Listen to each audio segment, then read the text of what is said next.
ଜୟ ଜଗନ୍ନାଥ। ମୋ ଛାମୁ ପାଇଁ ଛୋଟିଆ ଅଳି। ଜଗାରେ ମୁଁ ହାରିଗଲି, ତୁ ଜିତିଗଲୁ। ମତେ ତୁ ନା ଏ କୂଳର କରୁଛୁ ନା ସେ କୂଳର କରୁଛୁ, ନା ତତେ ଭଜି ପାରୁଛି ନା ତତେ ଭୁଲି ପାରୁଛି, ନା ତତେ ଦେଖି ପାରୁଛି ନା ତତେ ନ ଦେଖି ରହିପାରୁଛି। ଏଥିରେ ବି ଭାରି ମଜା ଲାଗୁଛି ନା? ହଉ, ତୋ ମଜା ପାଇଁ ମୁଁ କାମରେ ଆସୁଛି ତ। ଏତେ ବଡ଼ ଭାଗ୍ୟ କାହାର ଅଛି? ତୁ ମଜାରେ ଥା, ସୁଖରେ ଥା, ଆଉ ସଂସାର ଯାକର ମଙ୍ଗଳ କରୁଥା। ମୁଁ ଜାଣିନି ମୋ ଭିତରେ କ'ଣ ସବୁ ଖରାପ ଗୁଣ ଲୁଚିକି ଅଛି। ମୁଁ ଜାଣିନି ମୁଁ କେବେ କାହାକୁ କଷ୍ଟ ଦେଇଛି। ହେଲେ ତୁ ତ ଜାଣିଛୁ। ତୁ ଜାଣିଛୁ ନା ମୋ ଭିତରେ କ'ଣ ସବୁ ଖରାପ ଗୁଣ ଅଛି।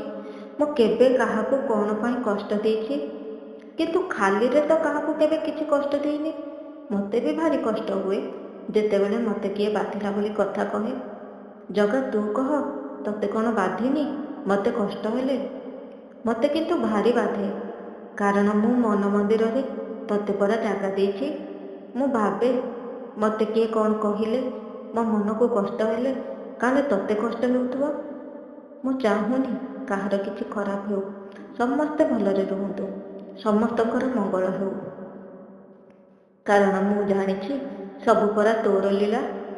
ନିଜେ ପରା କହିଛୁ, କରି କରାଉ ଥାଏ ମୋହି, ମୋ ବିନୁ ଅନ୍ୟ ଗତି ନାହିଁ। ତେଣୁ ତୁ ଯାହା କରୁଛୁ କରେ। ମୋତେ କଷ୍ଟ ଲାଗିଲେ ସହିବା ପାଇଁ ଶକ୍ତି ଦେ, ଆଉ ସୁଖ ବେଳେ ତତେ ଟିକେ ସୁମରିବା ପାଇଁ ଭକ୍ତି ଦେ।